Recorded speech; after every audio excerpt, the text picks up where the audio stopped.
നമസ്കാരം. അസ്ട്രോളജിക്കൽ ലൈഫിലെ എല്ലാ മാന്യ പ്രേക്ഷകർക്കും ഗുരുജനങ്ങൾക്കും ബന്ധുമിത്രാദികൾക്കും ഒരായിരം നന്ദി, നമസ്കാരം. ഞാൻ ഡോക്ടർ എം ഷിബു നാരായണൻ, വെമ്പായം. എല്ലാവർക്കും 2025 പുതുവർഷ ആശംസകൾ നേരുന്നു.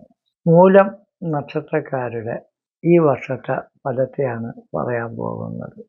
ധനുരാശി കൂറാണ് മൂലം നക്ഷത്രം. ധനുസംബന്ധിച്ച അമ്പും വില്ലുമാണ്. ഉച്ചരാശിയിലാണ് ജനിച്ചിരിക്കുന്നത്. അപ്പോൾ ഈ നക്ഷത്രക്കാർ പോലീസ്, പട്ടാളം, ജഡ്ജ്, കോടതി, സർക്കാർ ഉദ്യോഗസ്ഥർ, അധികാരികളൊക്കെയാണ്. പിന്നെ ദേഷ്യം പെട്ടെന്ന് വരും. അതുകൊണ്ട് ഈ വർഷം നമുക്കിട്ട് ദേഷ്യമൊക്കെ സൂക്ഷിച്ചേ കൈകാര്യം ചെയ്യാവൂ. പറയാനുള്ളത് എല്ലാവരുടെയും മുഖത്തോക്കി പറയും. വഴക്കിന് പോയില്ലെങ്കിലും സ്നേഹമില്ലാത്തവരോട് മിണ്ടാനും പറയാനും പോവാതെ ഒതുങ്ങി ജീവിക്കാൻ ശ്രമിക്കുകയും ചെയ്യും. അപ്പോഴാണ് സകല ബന്ധുക്കളും കൂട്ടുകാരും നാട്ടുകാരും നമുക്ക് ഭാര്യയായിട്ടും ശത്രുവായിട്ടും വരുന്നത്. കുറച്ച് മിണ്ടി ഒന്ന് ചിരിച്ച് ഒന്ന് കുശലം പറഞ്ഞു പോയാൽ തീരാവുന്ന ശത്രുതയ്ക്കാണ് ജന്മം മൊത്തം ശത്രു വിരോധി എന്ന് പറഞ്ഞ് ജീവിതം തുടയ്ക്കുന്നത്. ഇപ്പോഴ് നമ്മൾക്ക് എല്ലാവരോടും സ്നേഹം കാണിച്ച് ജീവിച്ചില്ലെങ്കിൽ പല ശത്രുക്കളും നമ്മളെ ഊപ്പാട് വരുത്തുന്ന സമയമാണ്. അധികാരികളും ഉദ്യോഗസ്ഥന്മാരൊക്കെ സൂക്ഷിക്കണം. അവർക്ക് അധികാരികളുടെ വിരോധവും കേസുകളും നിയമനത്തിലെ തടസ്സങ്ങളും ഉള്ള ജോലി തെറിച്ചു പോകാനും സസ്പെൻഡ് ചെയ്യാനും ഡിസ്മിസ് ചെയ്യാനൊക്കെ ഉള്ള താല്പര്യം സർക്കാരിൻ്റെ ഭാഗത്ത് തോന്നുന്ന സമയവും നമ്മൾ ചെയ്യാത്തതും കൂടെ ചെയ്തെന്ന് പറഞ്ഞ് ജോലിയിൽ വീഴ്ച വരുത്തിയെന്ന് പറഞ്ഞ് കുഴപ്പങ്ങളും ബാങ്കിങ്ങുമായിട്ടൊക്കെ ബന്ധപ്പെട്ട ഒരു ഇടപാടുകൾ വളരെ സൂക്ഷിച്ചില്ലെങ്കിൽ നമുക്ക് വളരെയധികം സാമ്പത്തിക ക്ഷമതകൾ വരുന്ന കേസുകളും ഒക്കെ ഉണ്ടായി പോകുന്ന സമയമാണ്. കാരണം വരണ 2025 മെയ് വരെ വേഴൻ 6ലാണ്. കഴിഞ്ഞ മെയ് മാസം മുതലേ തുടങ്ങിയതാണ്. 2025 മെയ് വരെയാണ് നമുക്ക് ആകെ ബുദ്ധിമുട്ട് ഉള്ള സമയം. വേഴൻ 6 നിൽക്കുന്ന സമയമാണ്. 6 എന്ന് പറയുന്നത് നാട്ടചോര ക്ഷതരോഗ ശത്രു എന്നാണ്. നിർബാധത കടങ്ങൾ കൂടി വരും. മോഷണം ഉണ്ടാവും. നമ്മൾ ഒരു പൊടിയും 10 ഒക്കെ ആളുകൾ മോണ്ടിക്കൊണ്ടും പോകും. ഇടബാധ്യതകൾ കൂടും. ചോരം കള്ളന്മാർ നിമിത്തമുള്ള മോഷണം. ആ കള്ളന്മാർ വന്നില്ലെങ്കിലും ചൂഷണമുണ്ട്. പുതിയ ചില ചിട്ടികൾ, ചില ഷെയർ മാർക്കറ്റുകൾ, ചില ബിസിനസ്സുകൾ, ഇതിലൊക്കെ നമുക്ക് നേട്ടം കിട്ടുമെന്ന് പറഞ്ഞ് നമ്മൾ കുറച്ച് പൈസ കിട്ടുമ്പോൾ പിന്നെ ആളുകളിന് കടവും കൂടെ വാങ്ങിച്ച് വലിയ രീതിയിൽ കാര്യങ്ങൾ വികസിപ്പിച്ചെടുക്കാനും നേട്ടം കൈവരിക്കാനും ശ്രമിക്കും. അങ്ങനെ വരുമ്പോൾ നമ്മളെ പൈസ എത്രയില്ല, സുനാമി അടിച്ചുകൊണ്ട് പോയതുപോലെ കൈ ഇരുന്നതും പോവും, കടവും കൂടെ ആവും.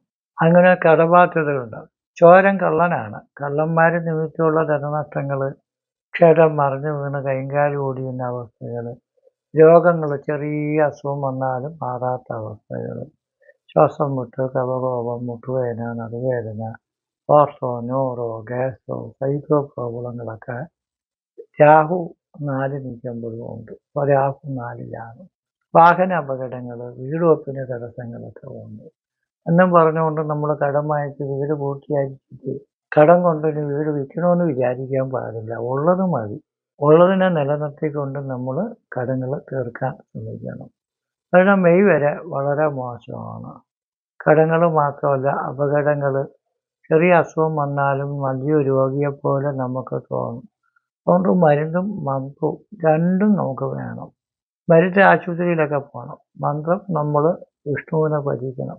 പിന്നെ സന്താന കാരകനാണ് വേഴൻ. ബുദ്ധിയും പുത്രരും സ്നേഹദേഹമർത്ഥം ഗുരുത്വവും സുഖവും മന്ത്രത്വം നയവും വസയും ഗുരുവനാണ്. അപ്പോൾ ബുദ്ധിയുള്ളവരും ചിന്തിക്കാതെയൊക്കെ എടുത്ത് ചാടി പലരും പ്രവർത്തിച്ച് മണ്ടത്തരങ്ങൾ കാണിക്കുന്നത് അങ്ങനെയുള്ള സമയമാണ്.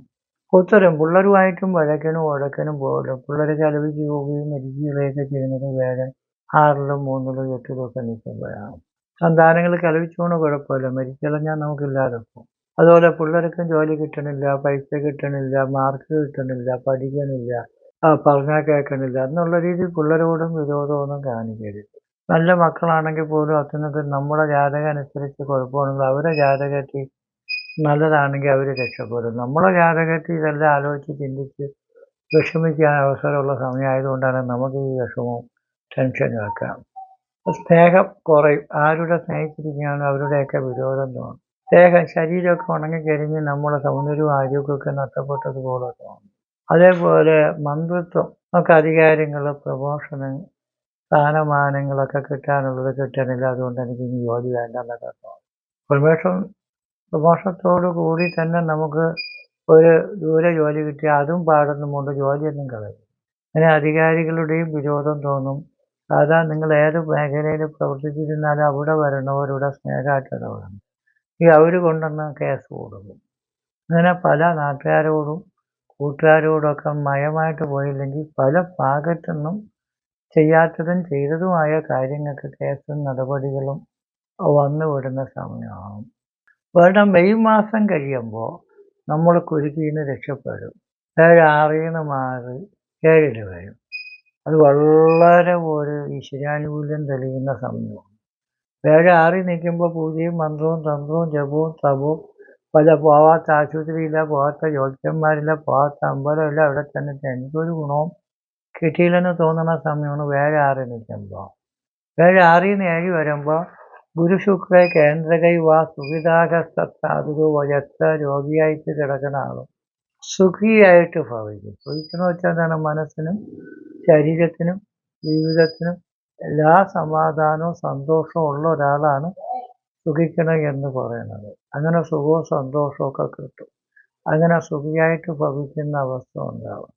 7 നിൽക്കുമ്പം നമുക്ക് 6 മാറി 7 വരുമ്പോൾ ഭൂമിയെ സപ്തമക വിവാഹ ഘടനയാണ്. വിവാഹസൗഖ്യവും കുടുംബസൗഖ്യം ഇതൊക്കെ കിട്ടും.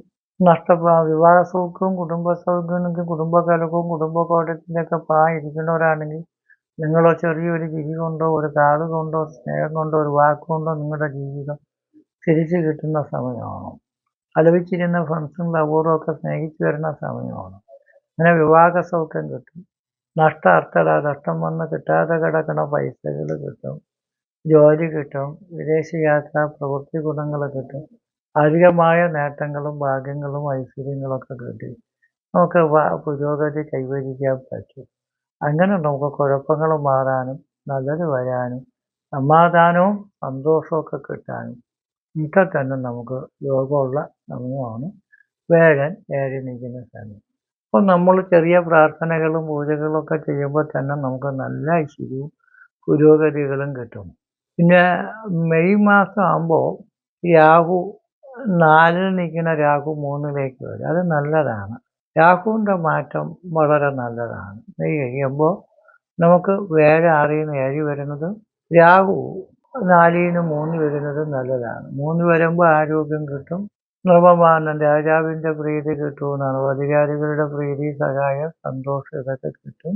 ധനസമായാനം, ധാരാളം ധനങ്ങളൊക്കെ വന്നു ചേരും. നല്ല സുഹൃത്തുക്കളും ബന്ധുക്കളൊക്കെ കിട്ടും. എല്ലാ കാര്യത്തിനും വിജയവും മനസന്തോഷവും യശസ്സും സന്താനലാഭവും ഐശ്വര്യങ്ങളൊക്കെ കിട്ടും. കുറച്ചും കൂടെ നല്ലതാണ്. രോഗവും വിഷമവും ഒക്കെ മാറും.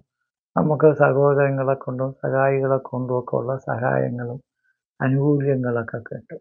അതുകൊണ്ട് നമ്മൾ പരിഹാരങ്ങൾ ചെയ്യണം. ജാതകം ഒന്ന് പരിശോധിച്ച് നോക്കണം. അത് ദശാകാലങ്ങളൊക്കെ നല്ലതാണെങ്കിൽ നമുക്ക് വലിയ കുഴപ്പമൊന്നും ബാധിക്കില്ല. ഭാഗ്യമുള്ളവർക്കും ഈശ്വരാനുഗ്രഹം ഉള്ളവർക്കും നല്ല ദശാകാലം ഉള്ളവർക്കും ഇങ്ങനെയുള്ള കുഴപ്പങ്ങൾ കൂടുതൽ ബാധിക്കില്ല. ജാതകത്തിൽ എന്തെങ്കിലും ഗ്രഹപ്പിഴ ഉണ്ടെങ്കിൽ ഈ ഗ്രഹപ്പിഴ ആ ഗ്രഹപ്പിഴ എല്ലാം കൂടെ ഒന്നിച്ച് നമ്മളെ മണ്ടേ വന്ന് കയറുമ്പോഴാണ് നമുക്ക് നിക്കക്കള്ളിയില്ലാത്ത വിഷമതകളായിട്ട് വരുന്നത്.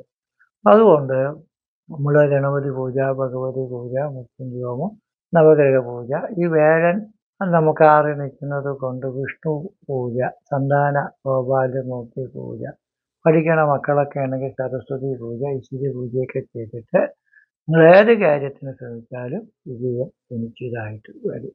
കാലഭൈരവ ക്ഷേത്രത്തിൽ അമാവാസി തോറും ഗണപതി പൂജയും ഭഗവതി പൂജയും മൃത്യുഞ്ജയോമവും ഐശ്വര്യ പൂജയും ശക്തിമാരുടെ പൂജയും ഒക്കെ ഉണ്ട്. അഭിഷേകങ്ങളുണ്ട്. രാവിലെ മുതൽ വൈകുന്നേരം വരെ അമ്പലം തുറന്നിരിക്കും. പറ്റുമെങ്കിൽ വന്ന് തൊഴുത് പ്രാർത്ഥിച്ചാൽ കൊള്ളാം. പൂജകളോ വഴിപാടുകളോ ചെയ്യാൻ താല്പര്യമുള്ള ഭക്തജനങ്ങൾ ഈ വാട്സപ്പിലേക്ക് മെസ്സേജ് അയക്കണം. ജാതകം പരിശോധിക്കുന്നതിന് ജനനത്തീയതി, ജനിച്ച സമയം, ജനിച്ച ജില്ല, പേര്, നക്ഷത്രം എന്നിവ സെൻഡ് ചെയ്തെന്ന് നോക്കിത്തരാം. ഫീസും അടയ്ക്കേണ്ടതുണ്ട്. നിങ്ങൾക്കെല്ലാം കൊണ്ടും ഈ വർഷം ഭാഗ്യവും ഐശ്വര്യവും ദീർഘായുസ്സും സമ്പത്ത് സന്തതിയൊക്കെ കിട്ടട്ടെ എന്ന് പ്രാർത്ഥിച്ചുകൊണ്ട് നിർത്തുന്നു. നന്ദി, നമസ്കാരം.